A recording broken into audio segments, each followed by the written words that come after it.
Hello and welcome to episode 3 of Band of Bothers. This is technically the first episode of season 1 because we had an episode each, one where we introduced Ed and Joe, one where we introduced Thomas and Robin. So let's see how well this will go by having all 4 players together now. So let's start off with Robin. Who are you and who are you playing? Okay, hi.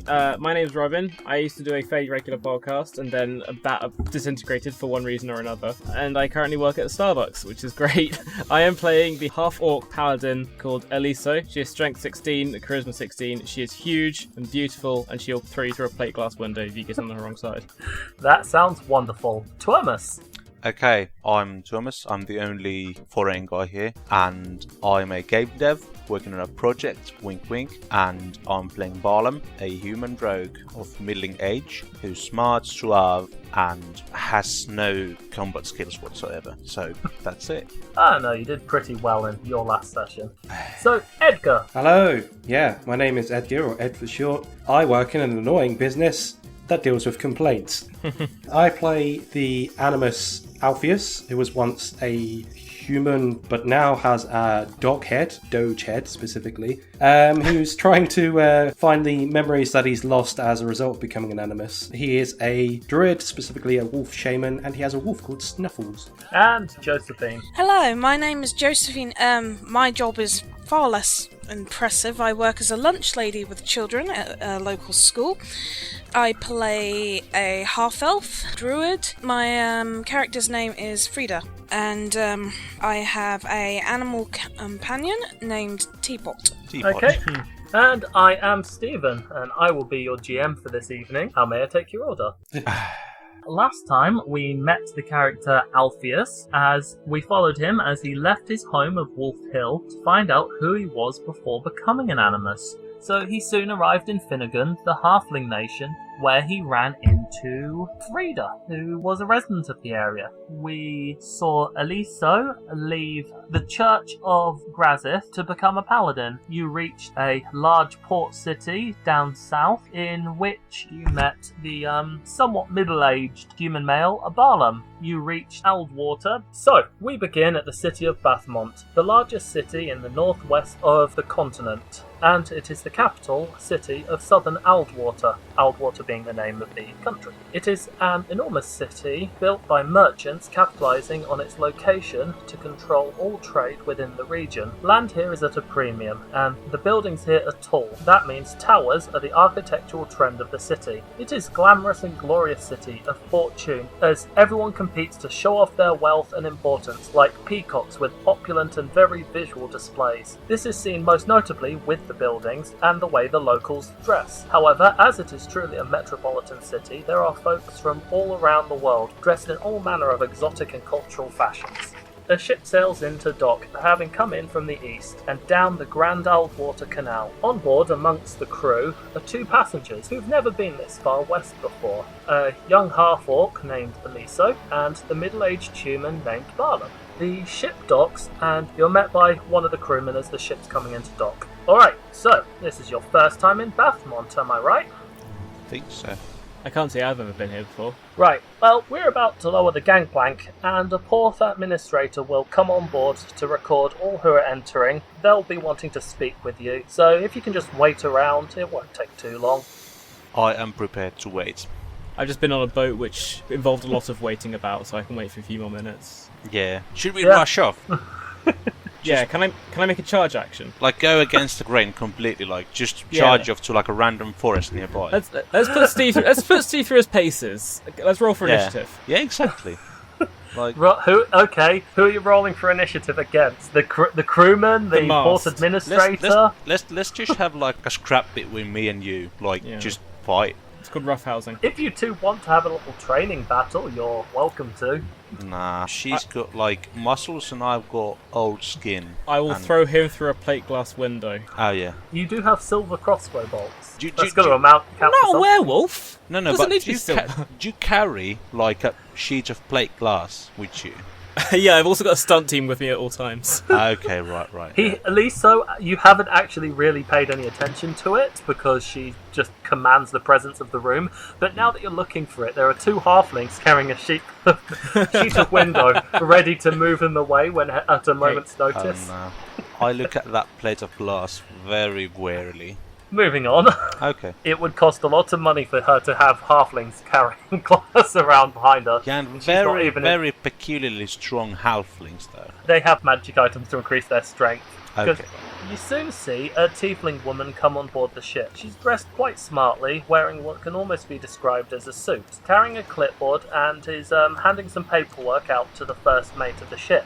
But putting on some glasses, you see her read through the papers, write down a few notes whilst talking to the first mate, and then he hands her some money, which she writes down and heads over to you two. As you can get closer, you can see that despite her red skin and horns, she's still quite attractive.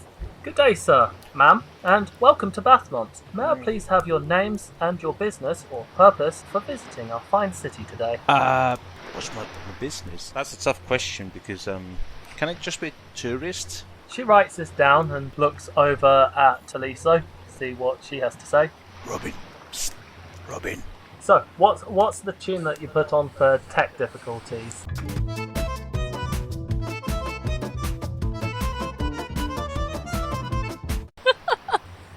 Eliso puts her hand on Barlam's shoulders and says, "He's with me, don't worry. I'm on some kind of... I'm on a pilgrimage. I'm from the Church of Grazith. I'm here. He's accompanying me. He's... Oh, yes, we are a company of tourists on a pilgrimage. No. Should I just put down adventurers? That's kind of a catch-all. Oh, is it an actual profession now? Pretty much. Hello. I didn't realise that... It's just for paperwork. Hello, new world. This is Bathmont. You can be whatever you want to be, so long as you can make money out of it. Wow. The Bathmont dream. Yeah. Is it like a catchphrase around here? You can be anything you want, as long as you can make money out of it. Can you make money out of being a half-orc? She's not quite sure how to answer that. I'm not necessarily in it for the money. I'm more in it for throwing people through plate glass windows. Okay, so you are not wearing those tusks just for novelty? Yes. Or, to get easy money from people on the streets? I'm not shaking people down. Okay. Yeah. In all fairness, Eliso, you should be fairly used to this, because where you're from, you're pretty much both of your home countries sit on the border of Bloodbone Valley, which is just full of angry orcs. Okay. Such a charming sounding place. Barlam's assumptions about orcs are actually grounded with a fair bit of evidence, considering what your brethren get up to. No, my only assumption was that she had tusks. Do you have small tusks? What was your name? Eliso? Let's say, yeah, why not? Tiny anime style, Not like tusks. a warthog, just like... Yeah. Not like Warcraft tusks. Oh, I said warthog. No, not Warcraft, but more like... And not Warthog either, because that's basically the same, isn't it? Although I have just realised that we are essentially Timon and Pumbaa. Oh no. This is great. Oh no. Ed, you're going to have to leave this stuff in now. Oh yeah, absolutely. Yeah. You could have a tussle. You branded us. No. No. Hey, It's not Bardem, no worries, okay? For the rest of your days. Okay. Hakuna Matata? Yeah. Okay, if you don't want to be classed as adventurers, I could put you as a paladin and squire. Just put in Warthog and Meerkat. I'm just walking away. I'm done. I'm done. She sighs, adjusts her glasses, adds a few more notes. You don't know what she's writing, but it can't be good. And I shout on my shoulder, Timon and Pumbaa. What is that? What even is that? It is a comedy double act over on the other side of the world. There are two bars. Yeah. Okay. Okay. Right, kids, So, it's topical. Welcome to Disney Happy Hour. okay, so she finishes writing off the paperwork, tears off a bit, and hands it to Eliso, as Barlam is now just walked off. Yeah.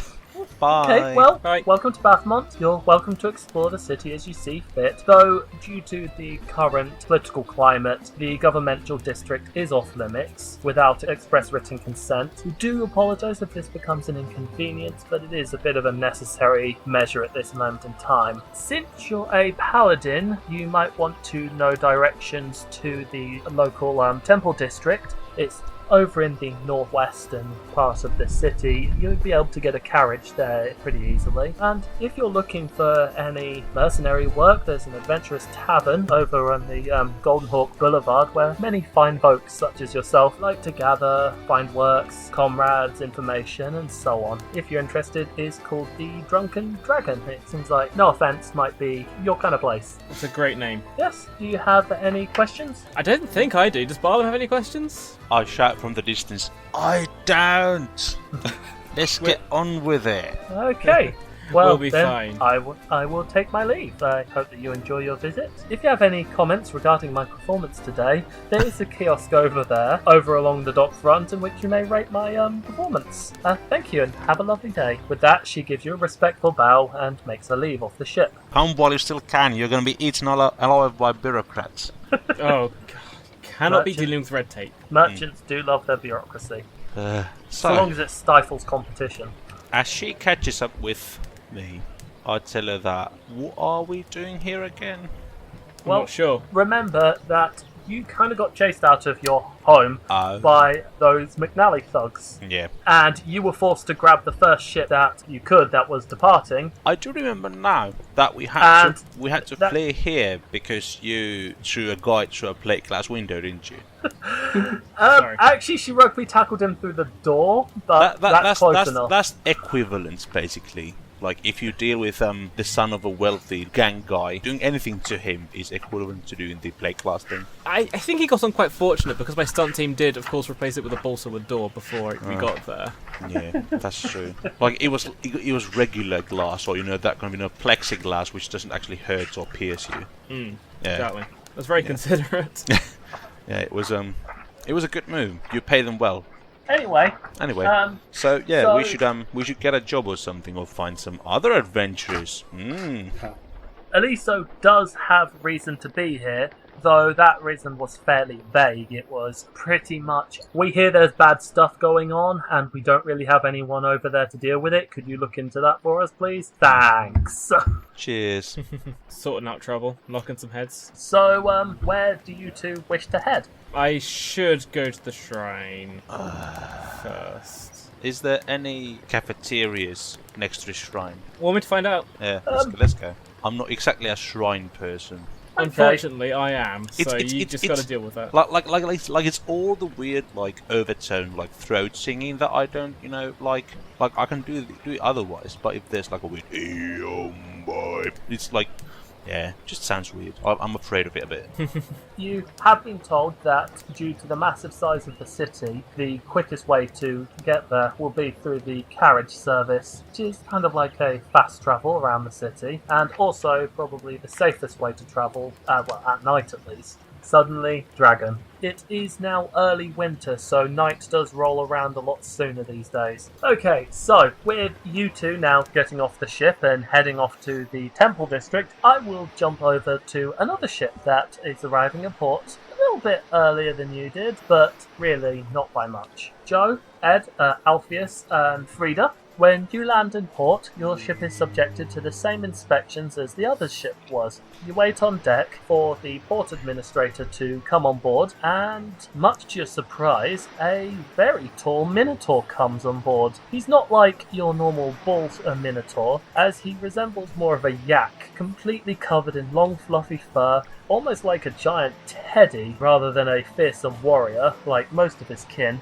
He has his clipboard and is sorting out paperwork with the first mate.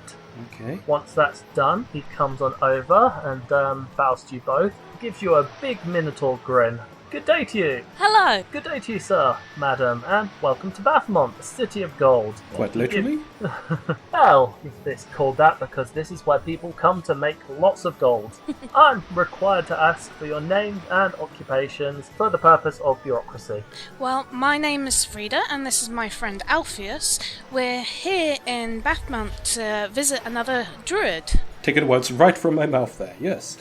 Ah, another druid, eh? Fair enough. He's writing notes. I take it that means you'll be leading directions. If you could tell us where we could find a map for the city, that would be greatly appreciated. Well, there's an information kiosk down on the docks where you'd be able to go and purchase such a map. And there are carriages that can take you wherever you need to go. It's a very large city, so it might be easier than walking the streets. Thank you. Is there anywhere you would recommend for us to stay whilst we're in the city? I suppose druid should probably want to head over to the temple district. They have like a nice old grove of trees and shrines to each of the druidic saints, and they generally have places to stay for people who are into that sort of thing. Thank you. We're glad to have more of your kind around here. Things have been going a bit nuts lately. Where can I find these delicious nuts? Alpheus starts sniffing the Minotaur guy. I was just about to say that there's druids who specialise in nuts. There is one more thing that unfortunately will have to be made aware of, is that your animal companions, being wild animals, are going to need to wear a leash and possibly a muzzle. I understand that they'll be well trained, but it is the way that things are done around. Oh, I have her lead in my bag. I'm so sorry, Teapot. You're gonna hate this, aren't you? Alpheus takes a little bit of offence to this. He and Snuffles go back a few years now, and he feels that Snuffles is very much a wolf who should be free along his side. There are places in the city where he can go unleashed. I mean, the Druid's Grove over in the Temple District is one such place, and anywhere that you choose to stay for the night, if you get permission from the owner, of course, then you'll be fine. But it's really a blanket rule that stops people bringing exotic animals in that could potentially run amok. I understand that as druids, your companions aren't like that. You have that bond, but we couldn't really make an exception to one group of people, because then everyone will start wearing a green dress and saying that they're a druid now, and would wind up in all sorts of trouble. Hey, my green dresses are mine. They're my own. Snuffles, I do apologise, but you will have to be leaded up. Both animals do not seem pleased by this notion. Is this actually going to be a zootopia? I was just, wondering. Oh There's so many animals, so many. Oh my god! Like a yak guy. No. Okay, just wondering. It's still a mostly human city, but the city of Bathmont likes to have particular people working as kind of port officials, because having lots of different races as kind of the first faces you see shows a sign of solidarity towards races that are normally less welcome. That's also true. Carry on.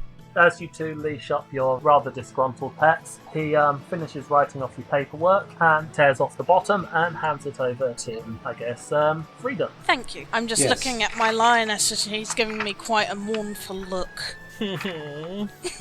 Poor guy. Sam doesn't even exist, I feel very sorry for it. Okay, do you have any questions for me? Yes, why do you smell like fish? I was smelling you. Because this is a dock, and if you get fish oil in fur, it is a pain to get the smell out. I'm sure you understand. What's your favourite fish? Trout from Isnende. They have the best trout. Frieda, we must try some of this trout at some point. This turned very Monty Python very quickly. I don't even know why. Go on, Alpheus, let's just go in the city. Okay. It's not like the country where we can just randomly go up to you and talk to people. My social skills aren't as they were before. If you are looking for somewhere good to eat fish, there is a waterfront just a few clicks off of the docks. They have some good seafood restaurants. Oh, thank you very much. Thank you indeed. You've been very helpful. Well, if of course you wish to show your gratitude, then down at the information kiosk you can actually rate the service that I provided. Say if you have any comments, if I've done a good job, or if there's anything I need work on, I would greatly appreciate that. Thank you. You're welcome. Let's write some comments. Write a comment full of brimstone and anger. Made us tie up our animal companions. Smells like fish. 1 out of 10 would not recommend. Okay, let's go to the kiosk and get a map, Alfie. Okay, Friedy. Oh, so he's Alf. He's actually Alf, and we are Timon and Pumbaa. We've got Alf, Timon, Pumbaa, and Frieza. Frieza, Alf, Timon and Pumbaa. Yeah. I was going to say, because she's surrounded by animals, she's basically Pocahontas, but... Thanks. It's okay, you can paint with all the colours of the wind. I can show you the world. Different film. Can you talk? Yeah. Can you talk to trees? Is the thing. That's the important question. Not yet, but later. That's the best answer. Not yet. I love I'll it. probably give you a look like you're that person that asked most. She's not there, you can't look at her. If you were to ask that question, it's like how people ask stupid questions about, like, can you do this? Can you do that? Joe, it's You're not actually that insulting because druids get the ability to speak to trees. Oh, I know. I just find it funny. Your master would often sit around talking to trees. But he was high though. Druids are well known for their drugs. The best. Just look at Radagast the Brown. Yeah. You're Scottish. Do you know Sean Connery? That could just be Sylvester McCoy then. So, you now head down to the docks and you're wanting to pick up a map. Is that correct? Yes. The city is quite large, so a map's going to set you back, let's say 5 silver. Alpheus turns to Frieda and goes, I know where this is going, so I'll cut to the chase. I will purchase this. Thank you. I just remembered, we have that stuff we got on our trafficables. We need to sell that, don't we? Yes, the many fine gears. We should probably ask that at the kiosk. Selling off redundant items we don't need to do on screen. You go to the kiosk and get yourself a map, and you leave, a fairly scathing review of your Minotaur friend. That wasn't scathing. That's not nice. It said he smelled like fish. That's the highest honour. I leave a really kind review and apologise for my friend. He's not used to cities. Is it like there's the other review on the one side of the paper and the other review on the other side of the paper? Pretty much. Yeah, sorry about that, guy. Yeah. Where will you head to now? Do we actually have the map yet? I don't have a map of the city. I haven't drawn a map of the city, but yes, you purchased a map. Is that somebody's animal companion, or am I just losing my mind? I could definitely. I think I'm hearing a dog. No one here owns a dog. I don't own a dog. I could hear. You are a dog! I Have have a dog head. You're a Oh, Shiba no, Inu. it's okay. It's okay. I think I was just losing my mind. Don't worry about it, guys. As we have a map, I suggest we go to somewhere where we can get some refreshments. Ah, yes, that's a good idea. Let's have a look on this thing. Does it say what bars are in the area? Or does it have names of places? Or Yes. Okay. Yes. we look on the map and look for somewhere that we can go get a drink. Okay, so you're looking just for the first bar you can find. Can I ask at the kiosk before we leave, what bar would you recommend for travellers? It really depends entirely upon what sort of traveller you are. I don't want to make assumptions, so, Just a quiet place to have some tea or that accepts animal companions. Preferably not too loud and, as I said, accepts animals, because some places can be a bit funny about. There is actually a tea room just down the road from here that might do you quite well. He goes to the map and points it out to you. A little quest marker's added for you. It's down a side street, so it's not like on the main row of shops, so it should be fairly quiet. But yes, they do the best tea in this district of the city, so you should go there. As long as they do something strong, I'm happy with it. Stronger than tea. I don't drink booze. I need your strongest potions. Potion seller. Potion salam. Not. Black tea. Darker than black tea. Darker than black tea. It's alright. There are dwarves in this city, so most establishments will dwarf up your coffee for you. Dwarf up. Is that...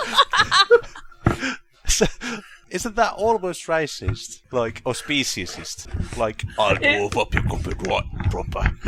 It would be if they didn't actually appreciate the fact that if they ask you to dwarf up their coffee, you give them booze, no matter where they go. They think it's great. I thought it would be like gold leafing, like gold, shavings into the coffee. Or dwarf it up. Is it for like you. going into a fast food place and asking for the secret menu? I think so. Like, dwarf it up for me, please. The secret menu also definitely exists. Yeah, exactly. Please annoy any fast food worker you meet. And it's not very secret. No. You head to a small tea shop down a side road that is called the Jaunty Mermaid. Jaunty. Jaunty. Yes, why not? Okay. Why, Now, yes. jumping back to the other group for a second, Barlam, you haven't been able to get a good cup of tea since you jumped onto the ship. Yeah, it's so, horrible. would you happen to be in the mood for a good cup of tea? If it happens to be right next to a few adventures, of course, my DM. Yes. Okay, great. We all Thank meet you. in a tea room. This is the most British D&D session. Do you fancy a couple, love? Yeah, if there's some adventurous there, dear, I'll do it just fine. In all fairness, that was your first session with Robin. She busted a gangster's son through the door of the building you were hanging out with, and you said, "Hey, alright, love, you look strong. Fancy a cuppa?" And she's like, "Yeah!" That's actually... That is basically what happened. Yeah. And that's what happened! That pickup line. That pick-up line, though. How to pick up paladins, offer them tea. Hope they aren't half-orcs. You will not be able to physically pick them up. Yeah, a joke. little known fact about half-orcs, but they really love a good cup of tea. Oh, these quite strong and pretty dishes. Yeah. So, Anyway, so, I would like to get anyway. some tea at a local establishment which might also serve to or cater to adventurers. Okay, wonderful. You're pointed to a quiet little place that, in fact, the person at the information kiosk knows a couple of interesting fellows went to not that long ago, because they pointed them in that direction as well. So, Interesting. Is that a good thing or a bad thing here? Interesting. well, they looked pretty strong, but they seem like decent folk to the person behind the kiosk. They point you in the direction of the jaunty mermaid. Okay. Is the mermaid appropriately jaunty? Yes, funnily enough, there is actually a small canal of water going down the middle in which a mermaid comes and goes. It seems to be owned and operated by a mermaid. Right, so I thought it was just like, ye olde Talbot. You are still in the waterfront district, still on the docks even, so getting water to this part to buildings is really easy. Yeah, that's true. I walk in with a look of mild curiosity, like, oh, it's an actual mermaid. Okay. Yes. And it's not a manatee even. No, but of course when you've been out at sea for long enough, the Exactly. two start to seem one and the same. Yeah, so I say hello, milady, to the mermaids. To the mermen I say yar, and that kind of thing. I pass by the interesting looking people by accident and nonchalantly try not to look at them because they look like adventurers, and I want to get a cup of tea first of all. Alpheus and Frieda, you have been in here for a little while, like maybe about 5 minutes, and you've been allowed to take your pets off of the leash so long as they behave themselves. What do you two have to drink? This is important because these people have never seen you before. Sod it, describe yourselves for us. Like, what are you wearing? What do you look like? What are you drinking? I'm currently sitting in a chair with my black wool cloak hanging on the back of my chair. My lioness is sitting next to me, sipping tea from a saucer. A lioness! Yeah. A lion! She's drinking tea! Okay, I do not pass by them nonchalantly. I must kind of wind it back a bit. I look at the lion and jump in fright and say, "Oh my deity," and I just walk to the bar after that. This happens to get the other animals there very excited.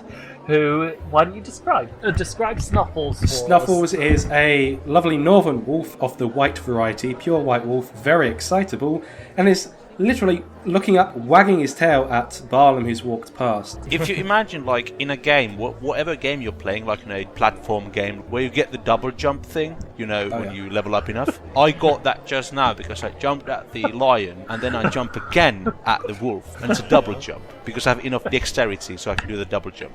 Alfie, calm down your wolf before something happens, please. Alpheus stops staring at the mermaids because he hasn't seen a woman like that in such a long time, and decides to look at Snuffles for a bit. Frieda, I don't know if you should be insulted by that or not. Frieda's covered in a cloak most of the time. Yeah, this is probably the first time you realise that I'm wearing a pinafore dress and like a martyr shirt underneath. Yeah, Snuffles, simmer down. I'm trying to join my dark, blacker than dark tea here. Oh my. The wolf is staring right at you, wagging his tail, and you can't tell whether he's grinning or whether that's an act of aggression because he's showing his teeth. Okay then, let's do the old routine then. I know what you want. Alpheus takes off one of his boots and lets Snuffles lick them for a bit. This is a favourite thing of Snuffles to do. Snuffles likes the taste of Alpheus's feet. Alpheus, considering we didn't go through his description, is wearing animal hides of various browns and green variety, including a sort of soft furry collar up top. Alfie, it's rude to take your shoes off in a tea room. Is it? I and still, this guy has a doge face. Yep. Like that's. This is the worst meeting in D&D history. I think it's one of the best. So I get a cup of tea finally. Okay, what is Eliso doing during this? Guys, this has got really weird really fast. A normal cup of tea, please. I want the normalist. Yes. They will get you a whole pot of tea, and I get the whole porcelain holding the saucer and the teacup like clinking, brrr, like my hands are shaking like, gee. yeah. So Dating. they only charge you for a single cup of tea, but they give you a whole pot of it. How much does it cost? I don't know, copper. Isn't copper a policeman? Yes. A copper for a copper for a copper. That makes sense. I'm not sure I want to drink the water here. She's in the shrine. I thought she was coming with you, and then she was going to the shrine afterwards. I thought she was going to shrine while I went to a tea shop. I think for the sake of the game, I went with you, then I'm going to go to the shrine afterwards, because otherwise... You're in no rush. Okay. You just saw me double jump. Okay. And a young 17-year-old half-elf going bright red with embarrassment. How do we know your age so specifically? Because half elves like to wear badges that have their name age No, on it. no, just left home, so... It's just got like a little badge that says, "Hello, I'm Frieda. I'm 17." Or you have your birthday cake right in front of you and that's 17 candles. Is it your birthday? I take my tea because I'm a brave man. I'm known to be not brave, but adventurous. I take my cup and get into the table, just plop down on a chair and be like, who are you guys?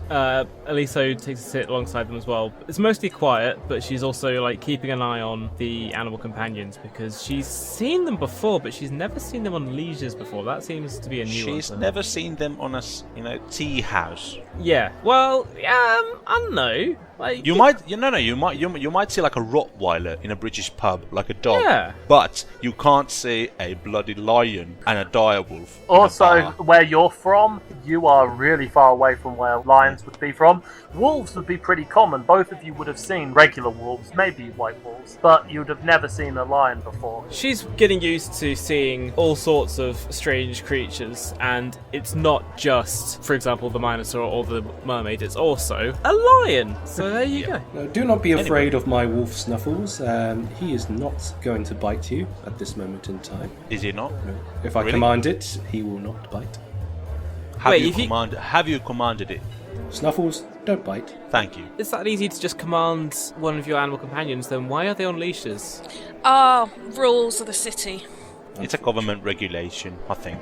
Maybe. Do you want me to have a word? It doesn't make any sense to me. Like I said, she's seen a ranger or a druid before with an animal companion, but they've never had to put them on leashes because druids know what they're doing. Yes, and my lioness is hand-reared, but I will pay attention to the rules and do as we're told, so... I think you and I are going to get on just fine. I must say I'm not particularly happy about the whole leading thing, but I understand the reasoning for it if they feel that people will feel safer with them on the leads. Well, Alright. For one, I'm not saying that these are wild, angry beasts, or I look at their teeth mid-sentence and continue, but I do feel safer myself, especially the lion is wrangled. I don't know what lions are, but... That's a lion. Oh, well, in that case, I just know what a lion is. It looks like a very big cat. Yeah, I noticed. That's a generalization that might get you in trouble. But yeah. You don't have to worry a thing about Teapot. She was hand-reared from a cub. Teapot? Yep. Yes, that's my lioness's name. Hello, I'm Barlam. Oh, my name's Frieda. This is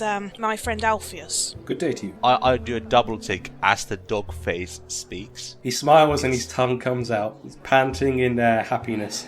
Hello. Hello. And yes, this is Eliso. Hi. She's a strong person. Lady? Yes. You being say a strong lady?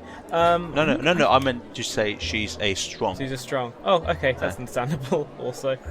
And Alpheus turns his head to Eliso and smiles even wider.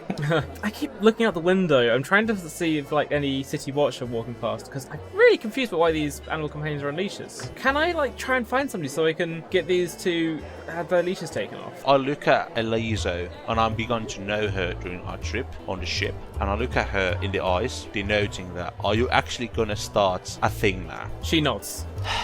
He sips his tea. I'm gonna go outside and try and find a city watchman. You guys keep my tea warm.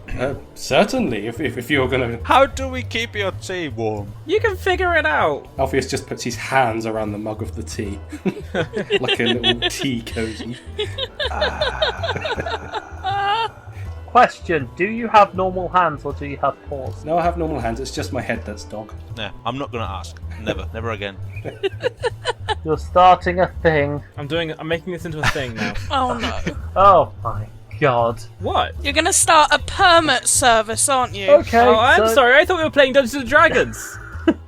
So yes, Eliso, you head outside and look around for a bit, and there are guards here and there. This is a very busy area, so there are lots of guards keeping an eye on everything. So you're able to walk up to some of them, and they look at you and it's like, how can we help? Hello, yes.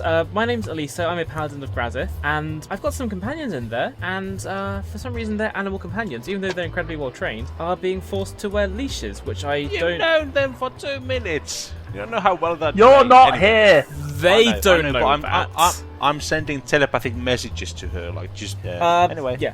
She's saying, it doesn't make any sense, don't understand why these animals, these proud, brave creatures that are perfectly trained, are being forced to wear leashes like a common pet. You see, there's a perfectly good reason for that. It happened a while back. We have people coming and going who either like to keep exotic animals, either as a show of wealth, or, they're selling them on. You sometimes get circuses come through. So we get people with sometimes rather dangerous animals. And for a while, we had it so that those people had to make sure that their animals were kept good and secure, yet druids and rangers were allowed leeway, because obviously we know that their bond with their animal is different than that of a normal person and a pet. But what kind of happened is we wound up with people masquerading as rangers and druids so that they wouldn't have to follow as many of the restrictions and didn't have to do as much of the paperwork or anything. It kind of got a bit nasty. Some of the animals got spooked, and since they didn't have that bond with their animal, people got hurt. The animals wound up having to be put down by some of the guards. There was a bit of an uproar about that, as this exception had been made for the druids and rangers, and now it was being abused, so the city government decided that it was probably for the best to make the rule apply to everyone. Most of the druids who come through understand, we just tell them what happened, and so long as it keeps the peace, it's to show the merchants and locals that though there is this big animal roaming around, that it is being controlled, it is being looked after, so it gives people some peace of mind. Quite an elaborate answer. It sounds very rehearsed. I had to just come up with that because I wasn't expecting this to be a thing. Eliso nods, she looks at them and goes, that's very interesting, that's an interesting story, I understand why. However, I feel that, you say it as a show of good faith, but I feel that these animal companions are more intelligent than you give them credit, and it's not showing good faith towards them either. And I would like to try rolling a diplomacy check to see what happens. I rolled 22, everybody!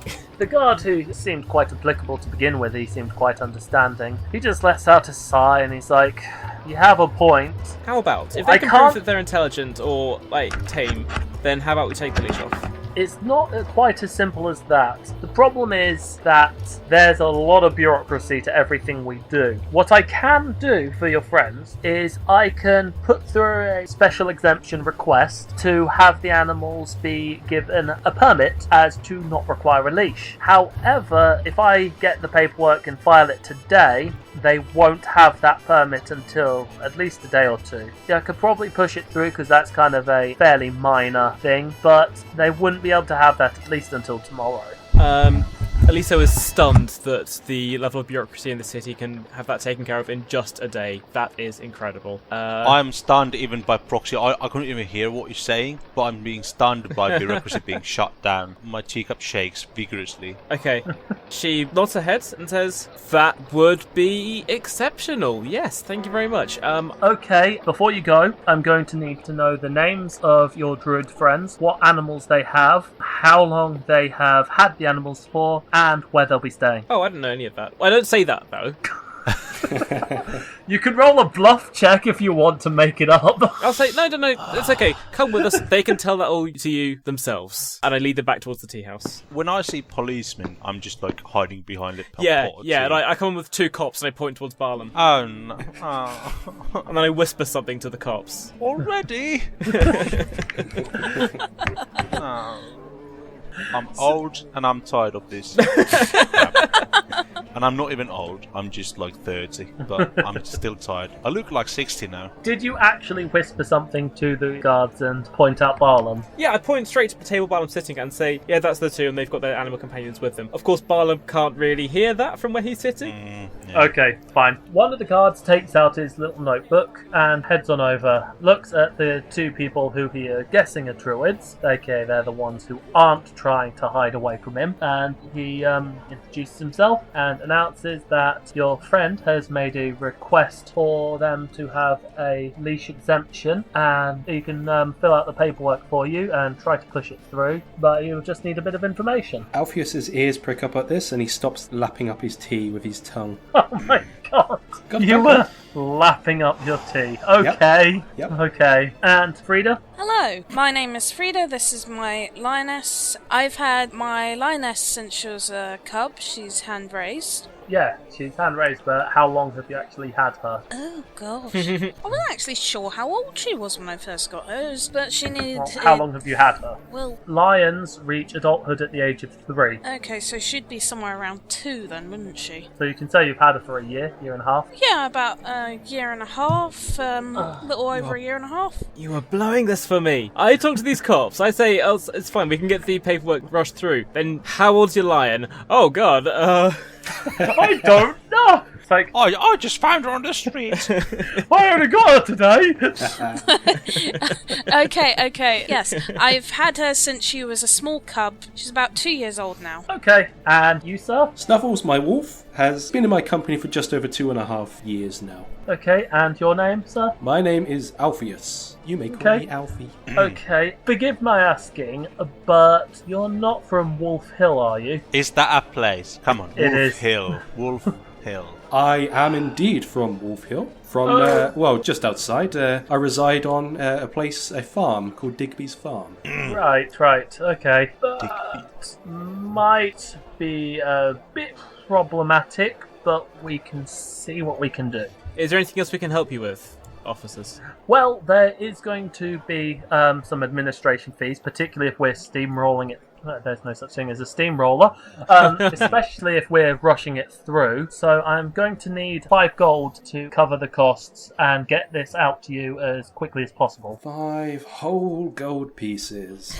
Okay, fine, no problem. At least it gets the leads off of Snuffles and Teapot. I should say, sir, that before, in the case of your license, you might have to have a interview, as you're from Northern Aldwater, and that might be a problem. Alpheus, even though he really wants to question this, bites his tongue for now. You yourself should be aware that there is a lot of political tension between Northern Aldwater and Southern Aldwater. As someone from Northern Aldwater, obviously in the capital city of Southern Aldwater, you might be viewed with a bit of suspicion. They're not restricting your movement or anything, or monitoring you, but it's something that obviously has them on edge. Finally, where will you two be staying? So that we may send someone to bring you your licenses, exemption certificate when we're done. We haven't thought that far ahead yet. Okay, should I have them sent to the Druid's Grove then? No, that's a terrible idea, because you'll get any other sort of druids just masquerading saying,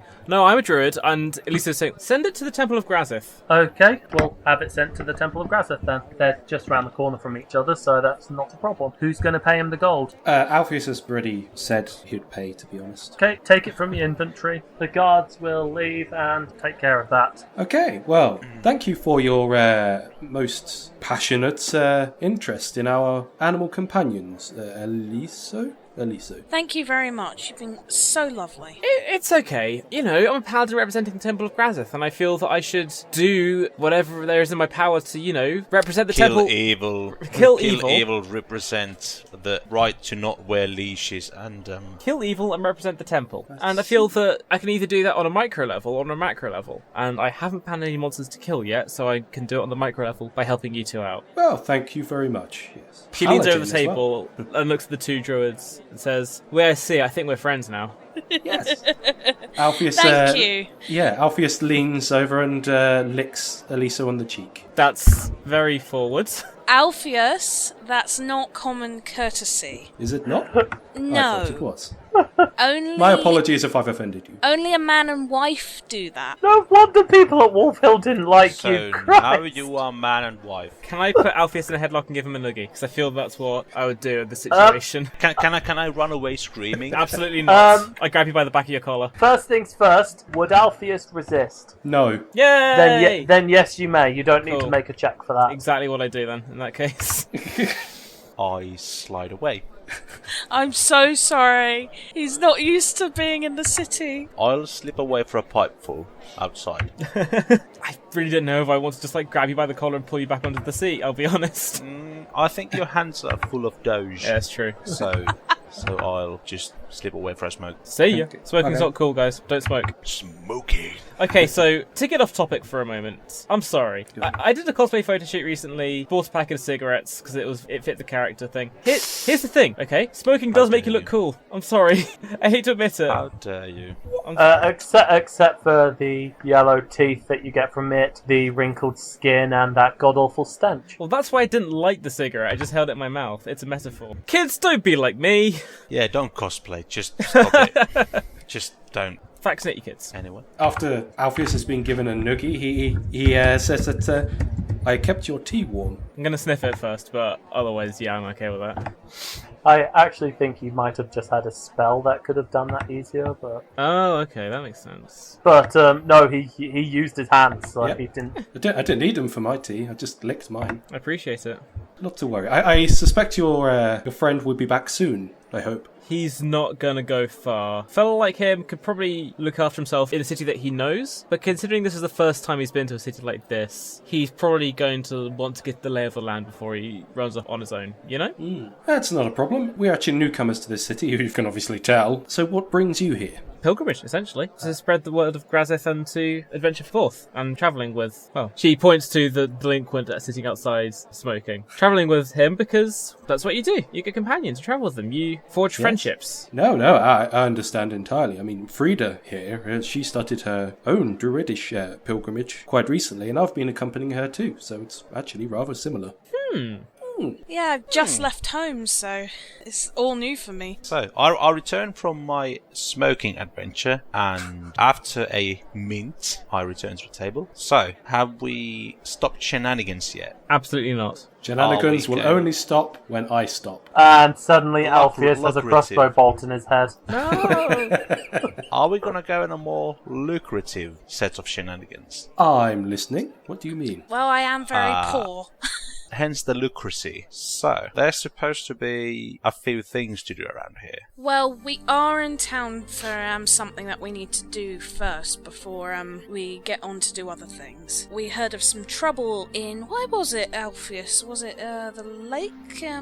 Oh, that's a good question. Everyone roll me either a knowledge local or knowledge geography check if you have either of those skills. I'm not That's rolling. 9. I'm not going to make myself look bad. I don't think you're allowed to roll a knowledge skill if you don't have any ranks trained in it. When you do that, it's just a charisma roll of bullshitting. Okay, so it would be remembering what my master said. Thomas has rolled a very good knowledge local check. I'll give you a bit of an overview of Bathmont, Old Water, and what on earth it could be they're talking about. Since you are asking about what sort of things are going on around here anyway, and it was mentioned earlier, there is some political turmoil between the North and the South. The South are very much fueled by mercantilism and bureaucracy. The North are more like honour-bound warriors, and they really can't stand the snobbishness of these rich merchant bureaucrats, so they don't get along. There is also the nation to the south. They are a lot of nomadic riders. They're really good horse archers, and they come in and raid the south every summer. But luckily, you're not going to have to deal with that for half a year now, since we're in winter. But that is something that Oldwater has to deal with. But what they're probably talking about, there is a lake to the northwest of this city. It's about a week's travel from here, maybe a bit less. But it is called Mutton Lake because it's an area where there's a lot of sheep farms. But the lake nowadays is going by the Eldritch Lake because there is some weird shenanigans going on around there. If they're talking about a lake that they're looking into, it's probably that. We came here to meet up with a druid that might know something about this lake. There's apparently some trouble going on, and my master said I should look into it. Right. Is there a chance of reward? You'd probably know that Bathmont would probably pay for someone to fix this problem. There's a town that's right on the lake called Arrowbrook that definitely would pay because they are on the lake, so whatever's going on there is affecting them directly. And there is a port to the north of that called Mutton Shop, which definitely would also pay since they're the ones who benefit from all the sheep farms in the area. Right. So there is a high chance of a reward if we approach someone about said problem first and offer our services. We need to talk to Kyrad first. My master said he should know something. He was apparently came to the area to look into this, but he's not heard anything from him recently. Oh, Kyrad. Was he the one that had the forms that potentially have my previous name on there? I think so. We'll need to go visit him then and see what he knows. Right. Where's the most likely place you think he will be? Well, he's a druid, and they said there's a district where all the druids hang out, so I expect there. Whoa. Powers of deduction. Yeah. Is it just the bums in the park? The place where, like, the druids, heavy quotation marks. You know you can find some druids because they're sitting down cross-legged in a circle with bongo drums and they're going on a quote-unquote vision quest. I feel that there are some old hippies that, if they're only listening to this, that are suddenly furious at you suggesting that. Druids are not hippies! Honestly, I think it's like the colour of your beard at that point. If it's long and white, then you're a druid.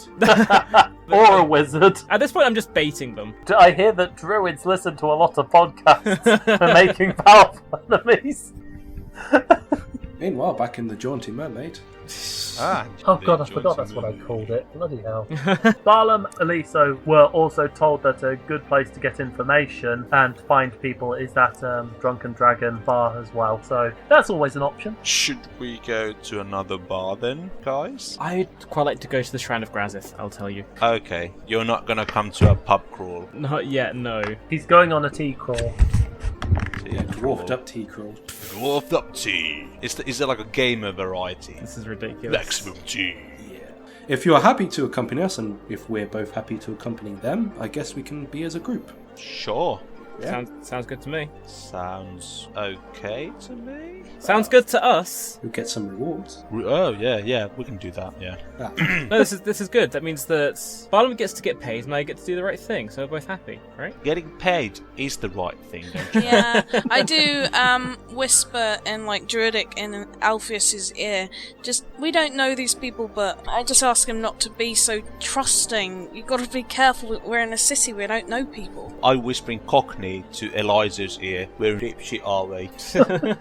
And Alpheus whispers in Eliso's other ear.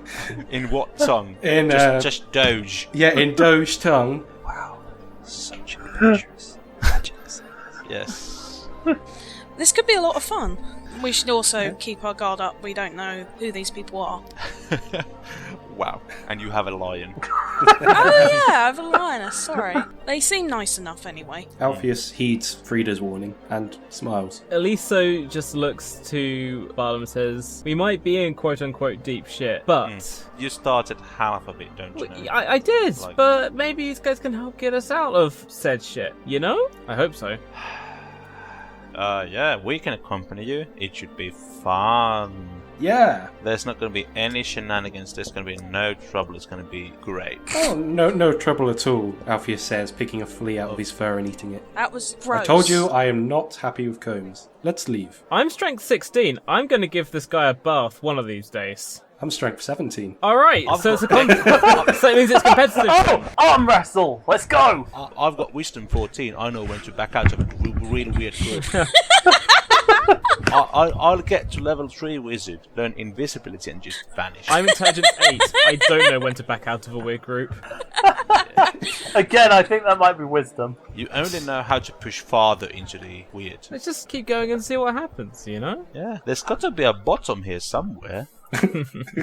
So I guess we leave the jaunty mermaid. Okay. You're about to head off to investigate the location of this missing druid and Weird see what you druid. can do, and see how you can make money. So with everyone at the Temple District having taken a carriage there to save you from trekking through the miles and miles that this city takes up, it actually took you the better part of a day getting here. Your carriage driver is one of the chatty ones who gives you a running commentary on the places you pass and the things you see along the way. The information he has isn't all that valuable, but you do get a brief overview of the religious situation in the city. Apparently, when the city was built, the religious district was given a set size and no religious buildings are allowed to be built outside of it. And as such, the land within the temple district is very valuable, and the most popular religious orders are the ones that can afford the most of it. From what you're told, the Church of Kalino, the patron saint of merchants and a fair and robust economy, is hands down the most popular order here. And as such, they've managed to purchase a lot of land in the temple district from failing churches. One such church, being the Temple of Grazith, apparently has quite a negative stigma attached to them due to their popularity in northern Aldwater. You are also told that as a result of limited land, all the druidic and nature-themed religions pooled their resources to build a grove that contained all of their orders. As such, you won't have to check each druidic shrine, temple, or church, but instead just head to the grove that contains all of them. So convenient. Or sad. Maybe it's both. Like a small yard of churches. Like a backyard of shrines. When you finally disembark the carriage, the first thing you see is an utterly massive building that completely dominates an entire third of the district by itself. It is a full-blown cathedral, complete with highly ornate arches, sculptures, and stained glass windows. The full works. You then turn to see the temple that you were dropped off at, which is a small, run-down, derelict old building that looks like nobody has used it for years. The contrast between this and the ornate cathedral right next door just makes it look all the more pitiful. Above the door is the symbol of a great axe over a shield, which identifies it as the temple, or maybe ruins, of Grazith. Did you say that the largest temple was that of the merchant order, or...? Yes. Yeah, so it's basically a mall, is it? A massive shopping centre. You know how in the Bible Jesus threw out all the merchants from his temple? This saint didn't do that. They're the opposite. They drew all the Jesuses out of the temple. Yes. Okay. Right. Glad we got that cleared. And then there's vendor shops and Coke machines and And of course everything. sponsorships. Yeah, skating. Temple of children. Kalino, brought to you by Coke. Yeah, exactly. Other soft drinks are available, of course. Yeah, Yeah. We don't Well, have of the Coke. course, this is a free market. exactly. If people want other drinks, they're allowed other drinks. Steve, we don't have the Coke sponsorship yet. You can't just keep throwing Oh, your name shit. about like that. I'm actually drinking Pepsi right now. Oh my god, we're never gonna get the Coke sponsorship. You got the Pepsi, you a-hat. You didn't offer me any. No, we lost already. Alpheus just turns to some sort of invisible camera with a can of Pupsy and just smiles. Pops. Hand the bloody Pepsi over. I think off-brand Popsy. I think we need to lower our expectations a bit and change our goals for this one. So that's why Eliso is only going to be drinking Iron Brew for the rest of this campaign. Oh, are you dissing on Iron Brew? Come on. It's good. I'm just not saying it's quite the global name as. I would have Pepsi. just said Aldi Cola or something like that. Co-op brand. Anyway, So, you are now standing outside of this ramshackled old building. I'll turn to Eliso and just nudge her in the ribs and say, "So, it's grand, is it?" This is my first time really visiting this church. I wasn't sure what to expect. Are all of them this ruined? No. Are they all this picturesque, Oh, yes. Picturesque. quaint? I'm going to go Barlam on that one. Say the one back in my hometown was in much better condition, I suppose. This is odd. I'm sorry. There's not really much more I can really say about this one. I think we'll need to go in. I poke at one of the stones of debris outside the door, and I don't think you're supposed to do that. The stone crumbles. So the actual stone breaks loose. Oh shit! Yes. Sorry, was that holy? Stop Sorry. doing that. Otherwise, we're going to bring this entire building down if you keep doing that. So let's just. Was be that? very I'm just asking. Was that holy? I think you may have committed a sin. I'll be honest. Oops. Is that Right. thing structurally sound? Absolutely not. You may make a check if you wish to. Did I actually have anything related to that? What do we roll for that? Knowledge engineering? That would be sufficient, yes. If you have a professional skill profession. in like masonry I don't or have- anything like that. I don't have profession for that, but my int check was 16. I can have common sense. Okay, the building doesn't look like it's going to fall down. It is definitely in need of repairs and maintenance, though. And who's Eliso intimidating? Oops. Oops. Just casually intimidating. Alpheus. It's intimidating Alpheus. She's intimidating the rocks. More stones crumble beneath her icy gaze. I'm intimidating them so they don't crumble and trying to frown at them so they'll stay in line. Rocks are the most well-paid. I look at the massive temple, the shopping mall, and I look at Grazet's temple. I insinuate asking what happened. I'm not really sure. We can go in and ask. You could also make a religion check, see what you just know about this area. That's true. Ooh. They rolled twice and neither of them were good. This city is essentially the capital of the Church of Kalino. This is essentially the central base of the entire religion, whilst the central base of your religion is in Rosagraz, in fact in the capital city of Rosagraz, which is where, you're not from the capital, but you are from that country. But even so, the other buildings of lesser saints aren't in nearly as bad a repair as this. And here I was hoping that there would be some throat singing inside. I would do that myself if I was any good at it. Throat singing? Yeah. But the place is in ruins. Doesn't even look occupied. Eliso will walk forwards, and if everybody else wants to follow, then that's up to them. Alpheus, intrigued by this building, certainly does follow in. I follow up the rear. Even though you were in the rear, Barlam still finds a way to be behind you. It's a Rearer skill. than the rear. The rear of the rearest. I've been reared this way. Okay, inside you see, it looks only a little bit better than it does on the outside. The walls are in a severe state of disrepair. The few windows that it has are broken, and the floor has a few holes in it. But the place is surprisingly clean, and the back of the building has various well-maintained training and sparring equipment, set up for all manner of martial training. There is a small altar with a few pews, but it seems like the training area is the main focus of the building. There is one person in this building, a tall human male in his late 40s, with a prominent gut and bulging muscles. He has a big brown beard and appears to be balding on the top of his head already. He is topless and currently lifting weights, whilst repeating scripture to himself. He is covered in several tattoos and symbols holy to the followers of Saint Grazeth. I don't think Is it takes this- a genius to figure out that this person is leading the congregation of the church here, but this is a little bit out of character. Can I Is- just walk is- up and say, hey, what's up? There's dozens of people on Twitter who will be crazy for you right now.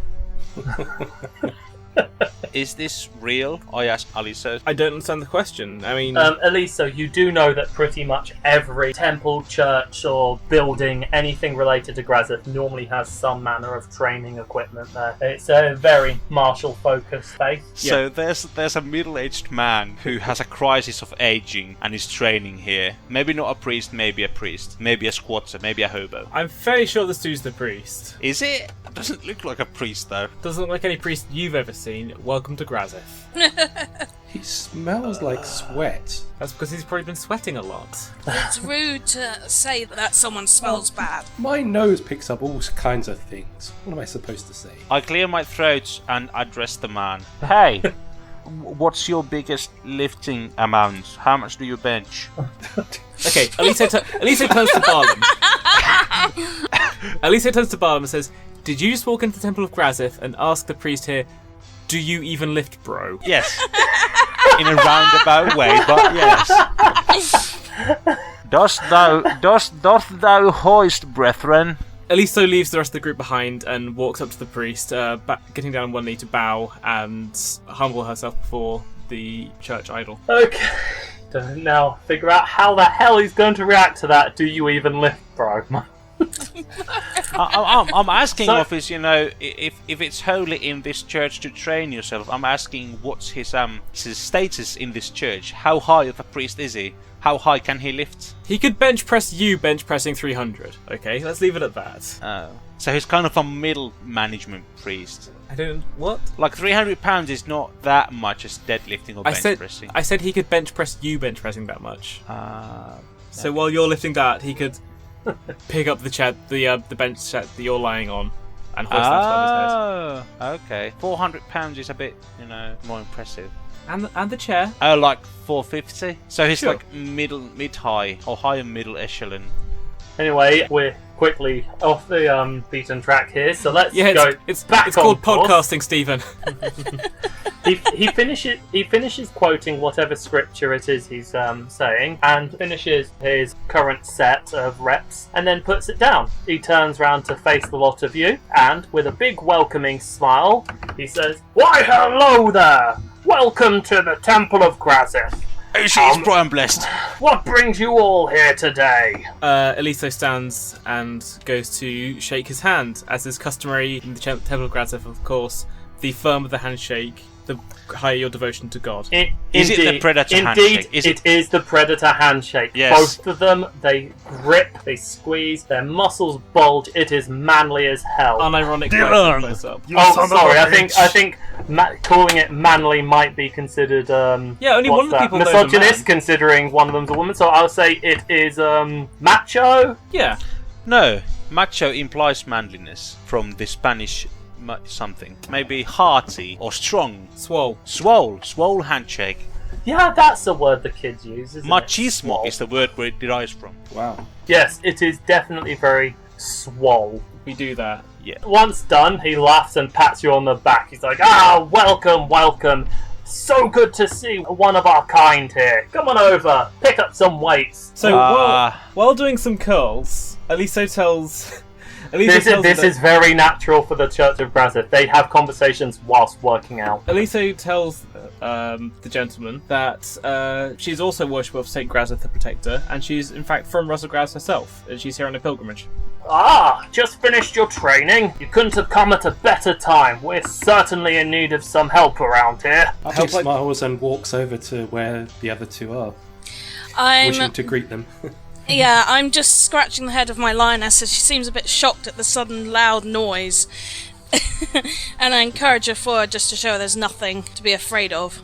Eliso beckons everybody to come over and grab a seat on the bench next to her. Thank you. Barlam stays back and stretches. Yeah, Alpheus, you see now the priest is currently measuring you up, and he starts putting together some weights that he thinks would be suitable for someone of your build. You are quite strong, and he seems to be fairly optimistic in how much you can lift. That is a very backhanded way to diss someone's muscles. He seems to be very optimistic about your lifting capabilities. I'm just gonna sit here and watch. I know that Alpheus has a very high strength score, so he. So Alpheus turns to Eliso and goes, "Remember, strength 17." Lift with the legs. Yes. Eliso's encouraging everyone to sit down in a way that makes it seem like it would be rude if you did not. And she's frowning a little bit at Barlam, who's just standing back watching all this weird stuff happen. He's stretching. He is good for a middle-aged man on the leaner side. Gotta keep myself, on the move. I didn't catch the priest's name. But that's because you haven't asked it yet. I introduced myself. That is true. It hasn't come up yet then. Ah. Okay. Before we enter the temple, did it say whose gym is it? That must be the guy's name, like Goldman's gym or... Yeah, no, this is Brock's gym. He has an on. Okay. Oh, a rock type. Brock's. Brock. It isn't Brock. That's not his name. Can he just be called Dylan? Dylan. Why Dylan? It's from Predator. Because Predator. Okay. Dylan's gym. Yeah, sod it. I'll call him Dylan. He's got a name, but I'm changing it in the script. Yeah, it's canon now. This man's name is Dylan Hammerfell. Oh, well, that's a good that's name. super manly. Dylan Hammerfall. What's the matter? Crazy pushing too many pencils. Once he's gotten Alpheus set up with some suitable weights, he brings Barlam and Frieda some very light baby weights. Oh, Thank you. In fact, Barlam's weight seems to be even lighter than Eliso's, even though Eliso is clearly the scrawniest of the people here. No, not Eliso, but the Not Eliso, Frieda, sorry. I was gonna say, that's...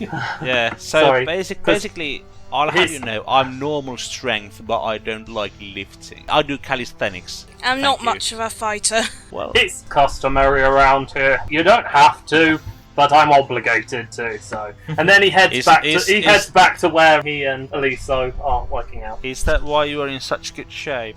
Anyway, Alpheus just starts pumping iron. So, Dylan, you mentioned that there was stuff that we can do to help the Church of Grazith in the area. Yes, as you can see, we are clearly in quite a state of disrepair. We haven't had any parishioners now in... I've lost track of how long it's been. We've got a bit of a PR problem. The city... Well, you see, there's quite a bit of tension between southern Aldwater and northern Aldwater, and we have quite a good holding up in the north, with our order being quite popular up there, but the southerners associate us with the northerners, and, well, they don't want anything to do with us right now. It's a bit of a problem. I haven't been able to get out to spread the good word and to try and drum up support, because those blasted bureaucrats keep coming in and trying to close us down. They want to take this land and they want to give it to one of the other faiths. They say there are more followers. As soon as I leave, they'll close us down, so I'm kind of stuck here for the time being. so... Would you like us to perform some sort of missionary service in that case? Oh god, no. Where I try to spread the word of Grazith. That would be phenomenal, yes. Anything you do, anything that can drum up some good PR and make people think of us as more than just a popular faith by those rash northerners. If we can get even just a couple parishioners, I can start getting out there again and spreading the word myself. Okay. If we could get an acolyte as well, someone who can look after the place whilst I'm out, that would definitely help. In that case, Eliso turns to Barlam and holds up one finger. I look up quite bored, yes. You won't need to do any extra work, or you just keep doing good deeds as usual, but at the end, I'll say that we're doing it in the name of the Church of Grazith. We slew these rats in the name of Grazith, kind of thing. Exactly. Okay. And of course, if we can get back on our feet and get a parish going again, I'll be sure to repay in whatever way I can. Like free gym memberships? Well, my friend, it looks like you definitely could use it. I'm a normal guy. Hey, I'm walking here. Wait, Do you even lift, bro? are you in New York? Do you even lift, bro? Actually, we should get into that. Do our characters have regional accents? Well, I don't want to be a Bostoneer. Too late. You technically should. Frieda probably sounds quite like a halfling. What do halflings sound like? Yeah, what does a halfling sound like? Apparently like Frieda. Oh, I missed my second breakfast. So, what would like northern Aldwater accent be? Just kind of... In your case, because you've got a dog head, I imagine that probably changes up your voice a bit. So I can get out of that one. I don't have is to be this a Brit- Scottish or something. I was just about to ask, is this whole northern southern accent or northern southern hate thing a British thing in this game, like a political thing? Yes. Okay. There's been several civil wars, but never have the two parts ever actually split into two separate nations. The way they currently govern themselves means that the north govern itself and the south govern itself, but their councils gather once a month in a neutral location to discuss matters that affect the entire nation. Really, this union is only still together out of defence, really. Tensions right now is extremely high, and they believe that another civil war might be imminent, so that's kind of the cause of a lot of the problems for this church right now. As tensions increase, less people want to be associated with anything to do with the north. I pull Eliso to the side for a bit and go, so if we gather or attract more people to worship Grazith here, we might aggravate those tensions more for the locals. She thinks about this for a moment. Do we really want to take part in actually aiding a civil war on happening? Well, one of the main reasons why I went on this pilgrimage in the first place was in order to Start a civil war? No, you idiot. Ah. It was to spread the word of Grazith and bring more devotees to the church. Yeah, but concerning the context, that might be dangerous. Alpheus addresses Dylan. So You wish for us to spread the word of Grazif, he says, kind of uncertain about this. Yes, right now, with the political climate as it is, we need to foster unity and goodwill between the North and the South. We don't want to alienate each other. If they see what good work we do, it will reflect better on the North as well, and it might even ease tensions. We could even prevent a civil war. Alpheus isn't too sure, but he keeps quiet about it. As Dylan bellows out about the whole stopping the civil war thing, I retract from my conversation with Eliso and sidle nearer to the other conversations. So, if the tension is really high already, and we would be mentioning Grazith, who is a point of contention here and there, wouldn't we actually aggravate things further? There is potential for that to happen. Which is why it might be better to do good deeds in the name of Grazith as opposed to preaching right now. If we do things while shouting we were sponsored by Grazith, wouldn't that actually aggravate the other faiths as well? Not particularly. The city operates a open faith policy. There are no laws saying that you can't preach. I'm not a coward by soul, but this is like a barrel of something explosive. I just pull Alpheus away and just whisper in his ear, in Druidic, and basically just say, we follow the laws of nature and we should keep out of this religion, but we should also respect other people's faith. Yeah. And Alpheus responds in kind to that, actually, because he just says, yes, this is why I'm so uncertain, because we follow a different path, and myself included. I'm a follower of Saint Fade. I'm not too sure, but he turns to Eliso at this moment, and then just sort of turns back to Frieda. But maybe we should help them anyway. Oh, of course.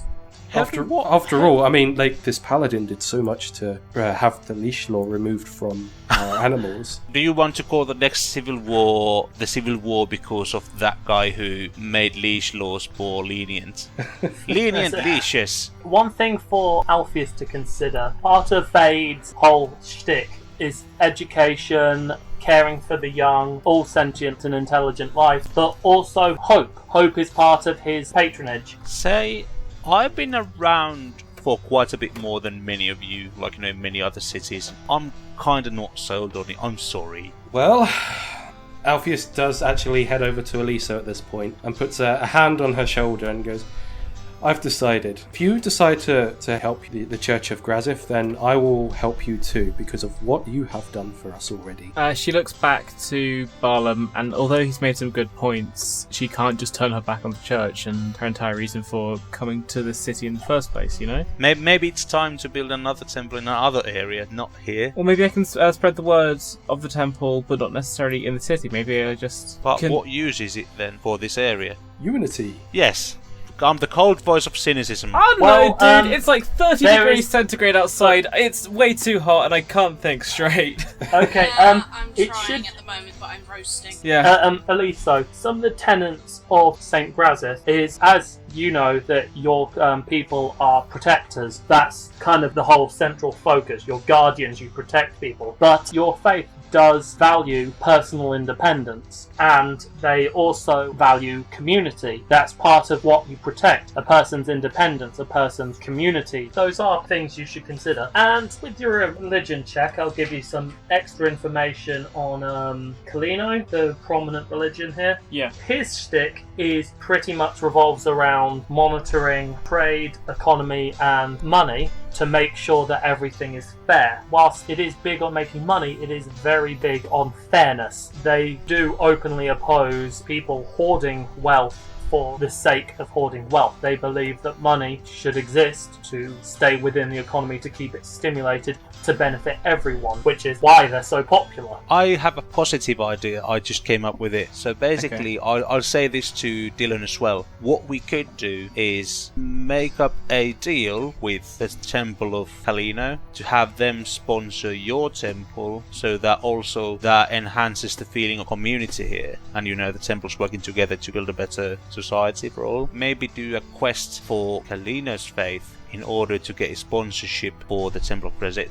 I think that Eliso's point here is that the Temple of Grazanth, as a church of protectors, the only thing we'll be doing is raising awareness and letting people come to their own conclusions about the church. And because they want to nurture a sense of community and hospitality in the area, if there was to be a civil war, like you were saying, they will do everything in their power to prevent that. That's a massive undertaking of turning a big city's attitudes away from, like big tensions between North and South.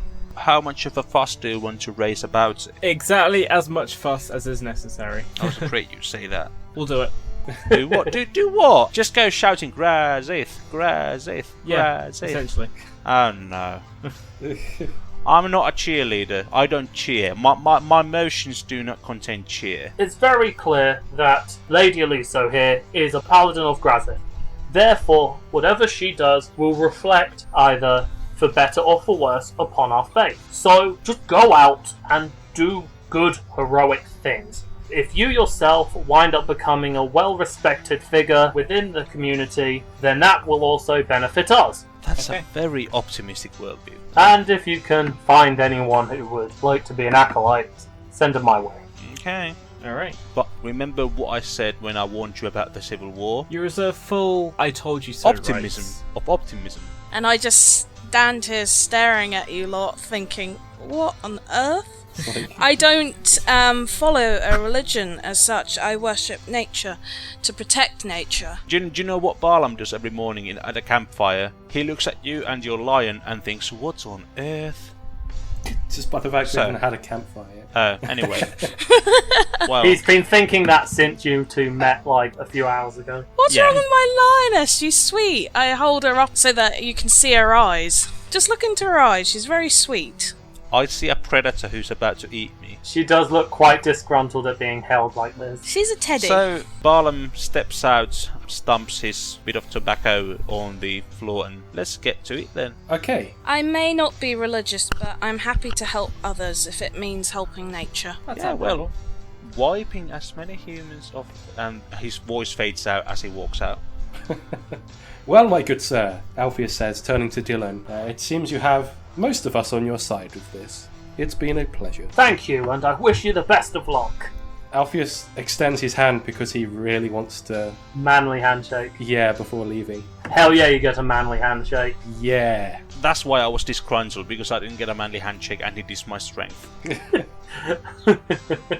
So yeah, I don't even have a deity, okay. So I guess we leave the temple? He bids you all farewell, and you leave the run-down old temple. Where to next? You off to find the Druid Grove? Me and Alpheus would like now to go look for what was he called again? Alpheus. What's my Kyred. Master Kyred. Kyrad. Okay, we need to go have a look for Kyrad to ask about what the trouble is by that lake. So, finding the grove takes little to no effort at all. It is the only place in this district that isn't a building, but instead looks more like a huge public park. The entire area is natural, covered in grass, full of flowers and trees, and even wildlife. You two know that you're allowed to take the leashes off of your pets if you haven't done so already. Yeah, I'm just taking the collar and lead off, and I watch as my lioness chases a butterfly. And I watch as a few druids toss frisbees, and I'm like, hippies, damn hippies. As soon as Alpheus lets Snuffles off his lead and collar, Snuffles goes bounding towards one of those frisbees.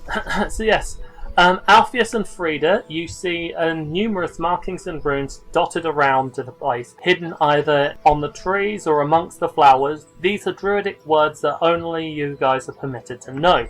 And because of your ability to read the hidden signs when you look around, you see that in this vast natural wonderland, there are several distinct sections of areas, each dedicated to a different sect of druidism. Among the small woodland area is a shrine to Saint Amatra, patron of woodlands, plant life and animals. Over by the pond, or mini lake, is a shrine to Saint Ulia, the undine saint of oceans and aquatic life. In the vegetable garden, an area of the grove that is clearly man-made and specifically cultivating produce, is the shrine to Saint Baramel, the guardian of rural communities and patron of the harvest. In the open plains, where numerous animals run and play, including your two, is the shrine to Saint Fade, the blink dog who is the protector of all intelligent and or sentient animals. And finally, there is one thing that is not like the others, whereas each shrine is small and made of natural resources that reflect the essence of the saint, coral for Elia, wooden plants for Amatra, etc. There is one area of outstanding beauty where flowers bloom in a vast array of beautiful colours. There is a constant warmth and light in this section, and there is a statue here of flawless marble in the figure of a beautiful woman in a loose white dress with awe-inspiring angel wings. It is Nuriel, the Seraphim, the angel who is tasked with protecting all facets of nature. Very good. What do angels have to do with trees, I wonder? Well, make a religion roll and see what you know about it. I don't have a skill for that. That's why I'm wondering. The I roll an druid- intelligence check. It's 21. Well, okay. In fact, you know then that there are basically 7 demons and devils that represent the 7 deadly sins, and they have 7 counterpart angels who act as the 7 noble virtues. Each work to pretty much counteract the influence of the demonic forces that wish to taint the natural world. Nuriel, being a guardian of nature, also serves the purpose as being the angel of loyalty, piety, and harmony. And since harmony and nature kind of go hand in hand, she kind of likes to look out for it. Do these angels connect to like any patron deities or saints? They are worshipped independently because the saints are mortals who have transcended to sainthood for being bastions of a particular cause in their life, and they transcended to sainthood once they died, thus acting as guidance, a kind of a moral compass for the mortals they've left behind. The angels were created specifically to counter the demonic forces, and the Seraphim are angels who bestow divine powers on people.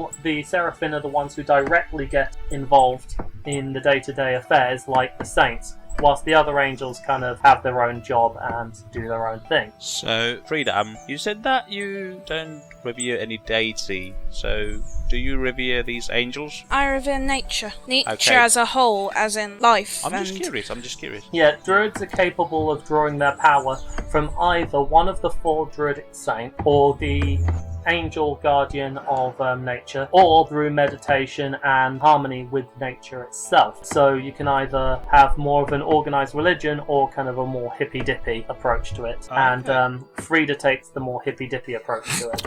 Okay. Hippy dippy it is. I'm sorry if that sounds insulting, but that's probably the best way to describe it. Yeah, I'm much more fluid with my worship of nature. Okay. Alpheus sniffs the air and realises there's quite a lot of smells coming from everywhere, somehow worse than him from some of the druids. And then realising he hasn't really got a leader, it turns to Frieda. So where specifically in this grove do you think Kyrad will be? Yeah, I forgot to ask my master, what was his religion? Who did he follow? At this point, Ed, could you please roll a perception check for me? Sure, there we go. You see that while Snuffles is kind of bounding around playing, he has spotted some other canines and has gone rushing off and more or less bull rushing the whole lot of them. The blood of Saint Fate. Snuffles, for goodness sakes! Oh dear, not again. Alpheus goes rushing to Snuffles. As Snuffles is currently rolling around amongst the other dogs, you hear a laugh and someone says, "Whoa now! Not so rough, friend." What? You don't see anyone around but you and the animals. Alpheus turns around briefly and sees no one, and then continues to Snuffles. Snuffles, for goodness sakes, when will you learn to behave yourself? Okay, do you want to make a handle animal check to kind of settle him down? I'm just face palming at this moment, just like, oh, not again. Teapot is currently rolling around, has kind of like found herself a nice warm spot and is settling down. Okay, 22. You're able to get Snuffles off of the dogs, and once you do so, one of them gets up. It is unlike any other normal dog that you've ever seen. He's a majestic dog with long flowing golden fur that shimmers and shines with all the colours of the rainbow. Shiny dog. It calms Snuffles and encourages him to go play with the other dogs, as Snuffles then runs off quite happily. He then turns and smiles to the rest of you, suddenly disappearing into thin air and appearing right in front of you. "Greetings, friend, and welcome to the sacred grove of the 5 orders, or Druid's Grove for short. I am Glimmer, the caretaker of this grove and priest of Saint Fade. I may be of service to you on this fine day." Oh, hello. He is a blink dog, just like Fade. My name is Frieda. We're looking for a druid named Kyrad. Have you seen him around? He thinks to himself for a minute. It's like, Kyrad. Ah, yes, the elf guy with the long black hair and a badger, right? Yes. Yes, I've seen him. He was here a few weeks ago. Oh, has he left? Yes, he came to the city looking to figure out what was going on with Mutton Lake, utilising some of the resources of the city, getting some research done, and decided to go and investigate the lake in person. I believe he said he was setting off to the village of Arrowbrook. It's right by the lake, and he figured it would make for a good base of operations whilst he works and figures out what's going on. Okay, thank you very much. He's been out of touch with my master and other druids, so we just wanted to go check up on him. I'm sure if he was under any trouble, he would have sent out an animal messenger or something to get the word out that he needs some backup. So I wouldn't worry too much if you haven't heard anything from him. It just means he's busy. Fair enough. Thank you. Unless, of course, it means that he's unable to send an animal messenger, but that's unlikely. Oh, you had to go and say that. So Alpheus kind of leans down to this glimmer, and now he's up close to him, he just kind of smell him a bit. He likes smelling people, just to see what his scent is. He sniffs you back. It's a dog thing. It's fine. Yep. You smell delicious.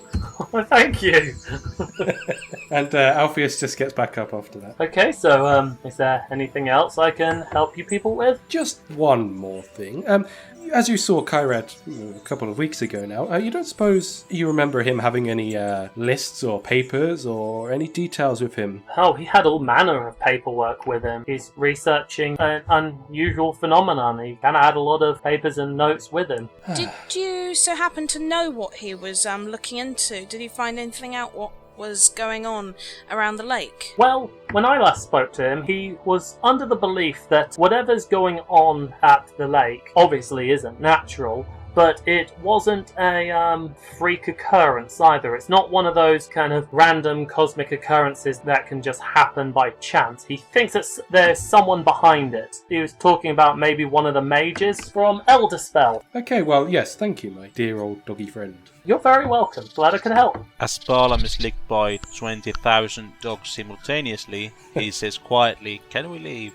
It is getting quite late. It might do you to find somewhere to stay. I'm just trying to remember anything else that we needed to ask, but Well, if you remember anything, I'll be here. okay, thank you. Well, if not me, it'll be one of my brothers or sisters.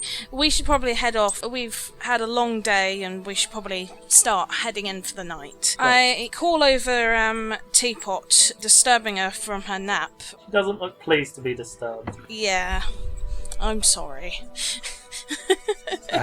Alpheus looks around for Snuffles and finds him as one of the many canine creatures that are on top of Barlam licking him. So, I am worried. Oh, it's your fault for keeping bacon in your pockets. Oh yeah, I have treats in my pocket. That's why they came over here. What would you like to do now? Do you remember Alpheus? I'm sure we asked somewhere. It was tavern or something they said that venturers go to that we could stay at. Yes, the Drunken Dragon, I believe it was called. Ah, You were also told that on the other side of town. hats. You could totally stay here in the grove or go back to the Temple of Grazir. Alpheus turns to the others and goes, "We could stay here." Getting quite excited by this. We should really go inside in case it rains. Plus, you have fleas. That is true. I do rather like their taste, however. Oh, that was gross. It's socially unacceptable. Please don't give me a shower again. If you're lucky, you'll just get away with a shower. Oh. I'm walking out of the park. I'm shedding dogs like insects. This is too much doge. Just so you druids know, if you did want to stay in the grove, detect weather or read weather is a level 1 spell, so you do have access to that. Oh, okay. But just to get the dogs off him, I get a jerky treat out my pocket, wave it in the air, and then throw it. Because the stampede. Just cause a dog bomb. He sighs heavily and exits the druid grove, never to return. Druids, am I right? None of them offered me weed. None of them had any if you- weed. If you could read Druidic, you would have seen a sign saying free weed this way. Yeah. So tied their sandals together and threw it over a tavern sign. Yeah, it's a bit sad. So many missed opportunities for Barlam. So many missed opportunities. I just ask Barlam, where do you want to stay tonight? Something minimally doggy. Can be dodgy, but not doggy. Unfortunately for you right now, the life that you're currently living is more doggy than it used to be. So Yeah, but it's not Druid Grove, Blink Dog, Guardian Doggy. It's not the planet of the dogs. you need to mitigate how canine it is. Yeah, he'll accept a maximum of 2 dogs, Alpheus and Snuffles. That's quite competent. I find myself to be a dogged person. I find myself canining for another place. I'm hounding for a better pub. We got it! God, don't be so rough. Poultry puns. And So, It's Barlam. foul. you, It's you foul. call your eggs in one basket. Yeah. Okay, enough. Barlam, can you please roll me a d20 so we can see what kind of place you find? You said you were looking for somewhere cheap but not too dodgy. Yeah, or what? affordable normal inn thing. Yeah, that accepts animals. I've got a knowledge local thing here. Well, 24. Sorry, what were you about to say? I was just going to say, we do have a map. No, Oh, but yeah. I love traveling, like, where the wind takes me. And I know a few places and I smell bacon and I go there. Okay. So we might find a place where I know a guy who knows a guy who offers me us a few drinks and maybe a cheaper room or something. That's my special skill. They know dogs, they know strength training and godly quests, but I know pubs. He does. Oh, I know a guy who knows a guy. Since you're in the Temple District, there's not going to be an actual taverns here. Space is limited, but you leave outside the Temple District, and you do manage to find yourself a place that you are familiar with. You may never have gone here, but you have heard the name during your wheelings and dealings. And What is the name of the place? It is called the Greasy Abbey. It is a tavern, and it is overlooking the Temple District, so you don't even have to go very far. Yeah. It's certainly not a highly upscale place, so it should be good and cheap. But it isn't a dive either. Good old Grissaby. Is that what you like to call this place? Greaseby? Grissaby. Like, like there's a lot of, Germanic languages mixed with each other. So a place might be in Sweden called Grisabu, and in England could be called Greasy. Greasy. What was Just greasy. what was the name? Greasy Abbey. Greasy Spoon. Grisaby. The Grisabu or Greasy Grisaby. Abbey. Yeah, Greasy Abbey or Grisabu. So, Grisabu would be more like pig town. So we have one of those in England. I feel like Yeah, I'm if it's- hallucinating it's from called the heat. Swindon. What's just happened to the conversation? I don't know, I thought he said Grillabees, but No, wow. Grisabu. We go to Grisaby, and it's like an IKEA with meatballs, and it is a pretty run-of-the-mill tavern. But this place is able to facilitate you with getting various herbal inhalants that may or may not be completely legal, but that's how you know of this place. Yeah, and there's bacon. Yes, but besides that, it's a rather pleasant little place. It's not that big, but it's got a few patrons here that are having a few drinks, having a bite to eat. People seem quite content. No one is bleeding out on the floor, so what more do you want in a tavern? All of those things. That is scary, but that's good. I go to the barkeep, put 3 silver on the table, and look at him, in the way that a man looks like, is this enough to get some drinks and some food on the table now for 4 people? Yeah, fine by me. We've got a stew pot on. I'll bring you guys some flagons of ale, bowl of stew. Yeah. Go find yourself a seat. Some bread, maybe? Well, of course. You can't have stew without bread. That's me, man. And I point with my head at the table I'm planning to go towards, and I go towards that table. I'm pretty sure you'll be easy to find. You'll be the one with the lion. I sometimes forget that. My mind does a thing where it forgets things that are not supposed to be. I'm just sitting in a chair with a lioness's head rested on my lap. I'm just stroking her head. And my mind sees only a person stroking the air. Yes, don't worry. They're allowed here. They've clearly got druids with them, and they're following the leash laws.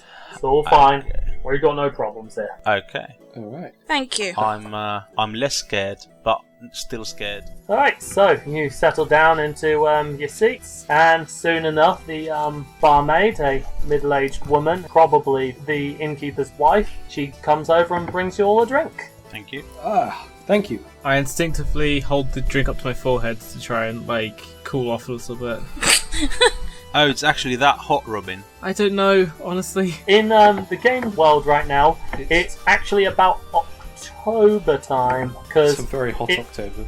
it was harvest about a month ago, and it took about a month for Frieda and Alpheus to get from Finnegan to Bathmont. So they pretty much spent all of September on a boat, and it's just the start of October now. Okay. So it is starting to cool down a bit. So just picture it in your mind's eye. A nice, cool autumn breeze. Not too hot, not too cold. Lovely weather. Great for fireworks. Actually, one of those really weird Indian summer things where it's deep into the fall, but it's really, really hot. Does that make you feel better, Robin? No. Okay. Just checking. Finnegan is like that, but Aldwater is a bit more northern. So is Eliso just sort of like slumped in a chair, just like, oh. Yes. Why did you not take the plate mail off at any time of the day? I thought because it was reflective, it would reflect the heat away at other people. That's why I'm not wearing my armor at the moment. It's just don't need it in a city. Surprise attack, you get stabbed. Ha! And you are dead, you fool! If only you were Barlam. We're having a lot of fun here, but I feel like I've lost about 3 pounds just in sweat today. Yeah, ditto. So, you're at your table, you've got drinks. The woman, she brings over some water for Snuffles and Teapot, and she heads back and soon brings over some bowls of stew and a plate of bread. Thank you. I just whisper in Alpheus' ear, this is funny, I've never drank ale. Oh, really? That's Alpheus turns to her and actually says in standard non-druidic, "That's right, you didn't drink at the festival. You didn't drink at all. Anyway, so... We're gonna get you drunk." No, I've never Do we been... have to? Nah. Is the lion going to be handled while she's drunk? No, that's not a good idea. As I said, I've never gotten drunk, and I don't think so that my lioness would be so confused. I feel like Eliso can give her a few pointers on how to drink ale, but not necessarily get messed up, but also just... You'll have to teach her how to quaff. No, I don't think that's a good idea. You're actually suggesting, let's take a few pints, but not too many, kind of thing. Exactly. How has that never gone wrong? That's fine. Let's go for a pint, one singular pint. Isn't that the most common mistake Secret in is every alcohol drinking country? you buy 2, so you don't have to go up to the bar as often. Oh, yeah, so you buy in 2s. Yeah. Yeah, that's clever. Or you just buy a round and then you don't have to get up because everyone else will buy a round. That's true. That's... Providing their game. Yeah, I just see my lioness sniffing my ale, like, not for kitties. I start drinking heavily at this juncture.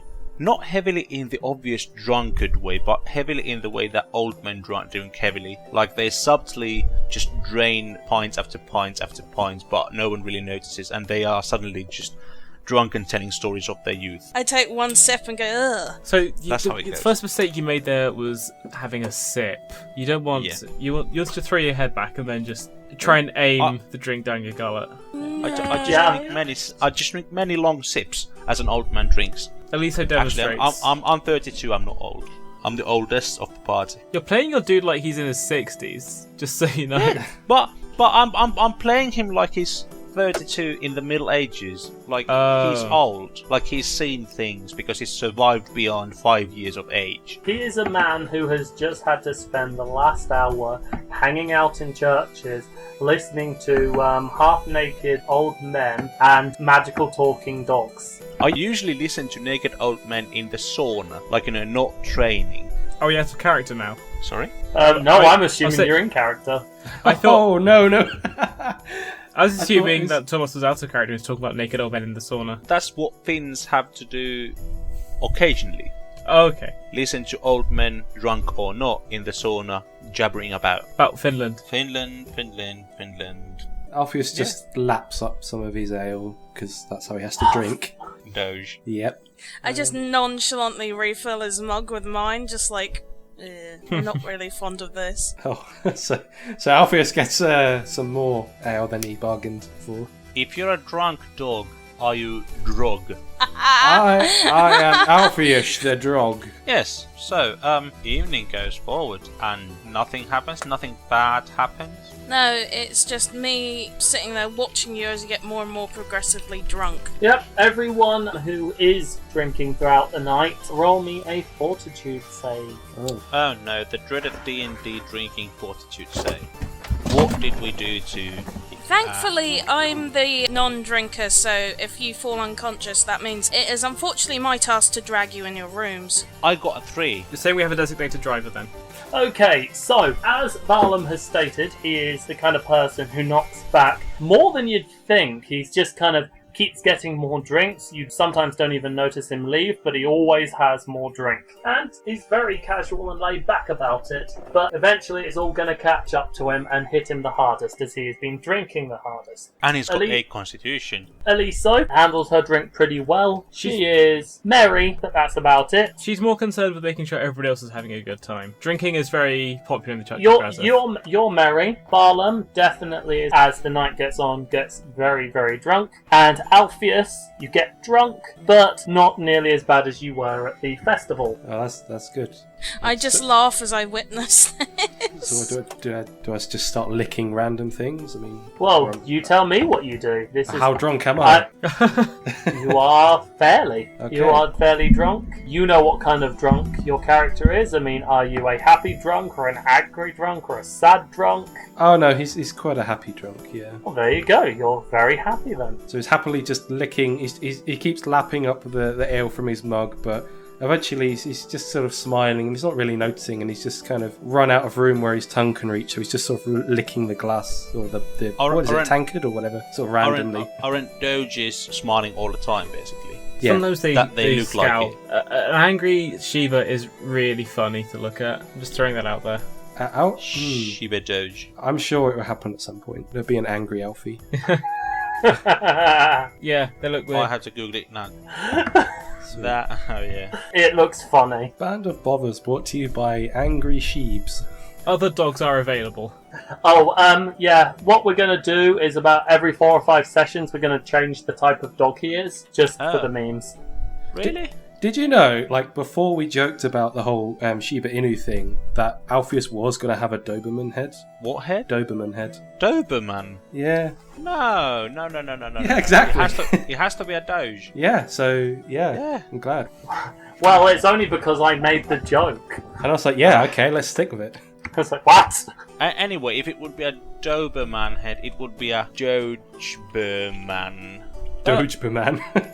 Dogberman. Man Doberman. Man Dog Man. Man Doggy. Do we sleep? Do we get... Oh yeah, I go to the bar and ask if we could get some rooms, as my friend seems to be getting quite... They're drinking a fair bit. Alpheus's bedclothes are just like a bird shirt. I like the bird shirt.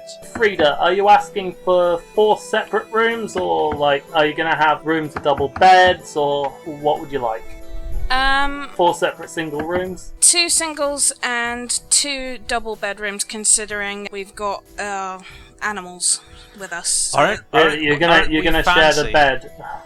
Huh? Aren't we fancy as adventurers? It costs so much to buy 4 rooms. Yeah, we should probably share. Barlam is pretty much used to like sleeping in like shared quarters, so he scoffs at 4 separate rooms. Really? I don't. I've never shared a room with a man. It's kind of weird. That money could be spent well on kebabs. I know, but I've never shared a room with a man. It's kind of odd. Well, it's a good thing you've got a girl there. There are 2 women. Okay, you lot can bunk up in one room then. Yeah. And we'll bunk up in another room then. I like the Dogeman. You can curl up at the end of the bed. I'll go with this guy. So I will. I'll lick your feet in the night. I will get 2 double bedrooms then, I guess. Okay. Share that out. So I don't get to share it with my wife. Oh. But you get to Well, share you're it married with to me. Barlam now, are you? Yeah, you get to share it with me. I licked Eliso's face. We were declared man and wife. Oh. Do you remember? Oh. What whatever are you talking about, you mad man dog? Oh. I just fall on the bed. To get basically 2 double rooms is going to cost you 1 gold for the night. 5 silver pieces each. I have 1 gold, so what's that minus? Minus 1 gold, because it costs you 1 gold. Okay, I pay, and then I basically ask everyone else just to pay me, like, their share. I'm already asleep. In all fairness, Barlam covered the cost of your food, so... Yeah. Oh, yeah, I forgot about that. Sorry. I'll pay the gold then, and so I'm bunking up with, Eliso. And you lot are all bunking up in 1 room. I snore super heavily, like annoyingly heavily. There is now a wolf in your bed as well. Yep, licking your feet, You wake as I up said. spooning the wolf. It's warmer. He doesn't care when he's drunk enough.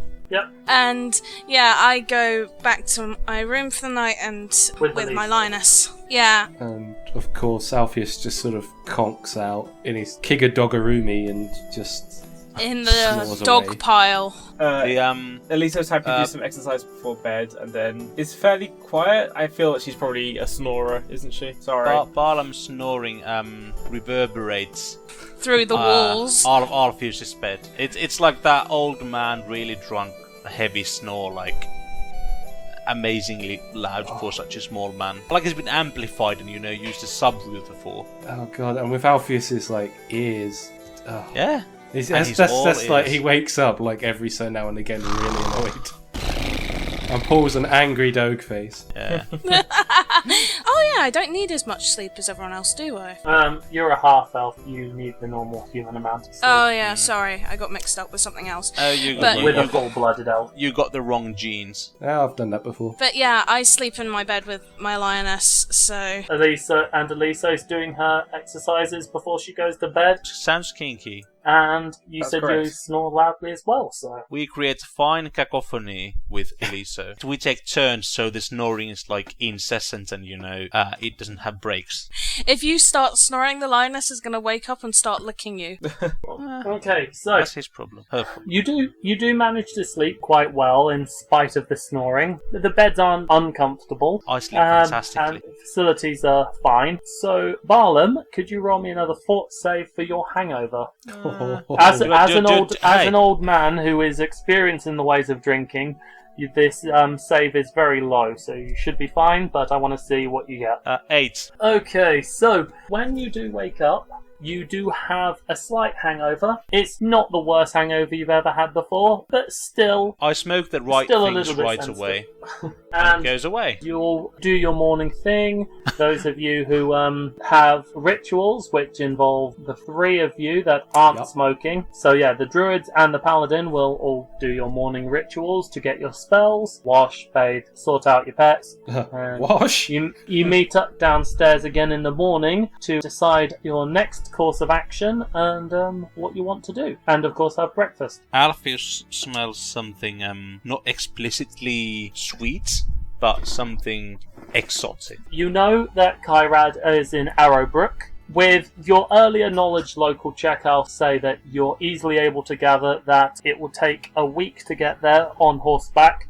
So, safe to assume if you don't have horses, it'll take you 2 weeks to get there. And do you want to head to Arrowbrook? Is there anything you want to do in town? It's up to you guys.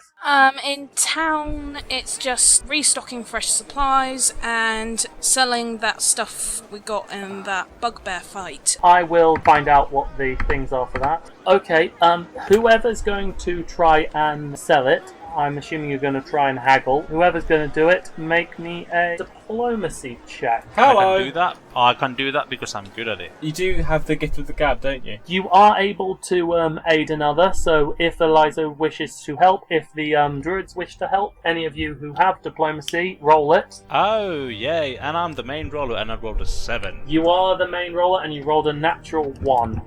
Yep, that I did. Wow. So I start the whole spiel about my family's hungry and we don't have food and we don't have money, so we are selling these things which we got from things that the other guys killed maybe, and And then as he does that, he winds up dropping the coin pouch of 250 gold that they got from killing that demon right in front of the guy, and he's just like, poor and hungry, eh?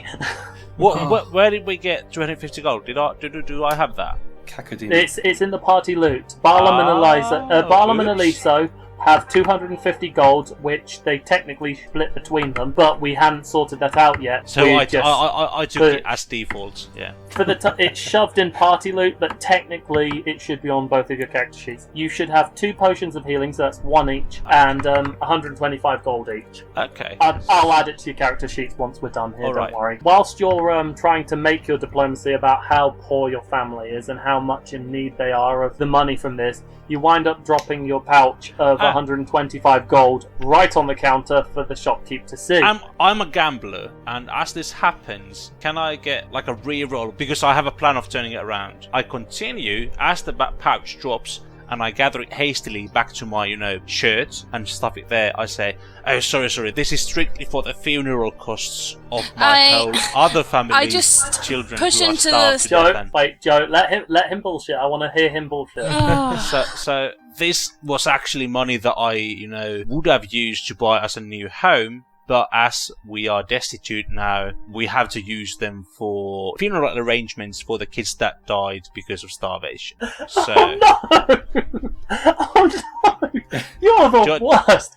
Roll me a bluff check. Let's see how well this 12. That's That's better. I am going to roll a flat d20 as a sense motive to see. I'm feeling embarrassed. Yay! Okay, so he isn't convinced at first, but as you talk about how you would be using this money to pay your rent and keep a roof over your head, you start to turn him around when you mention, with a tearful look in your eye, about your dead children and how the money is being spent on their funeral. Yeah, because I don't want to throw them on the streets. You are able to save that nat 1, so roll me another diplomacy check now. 9. Do Okay, the others and get the this help? time the others can add their help in as well. should I re-roll my diplomacy check? Yes, because he ruined the diplomacy check last time, so He certainly did. Okay, 13. I'm good at this.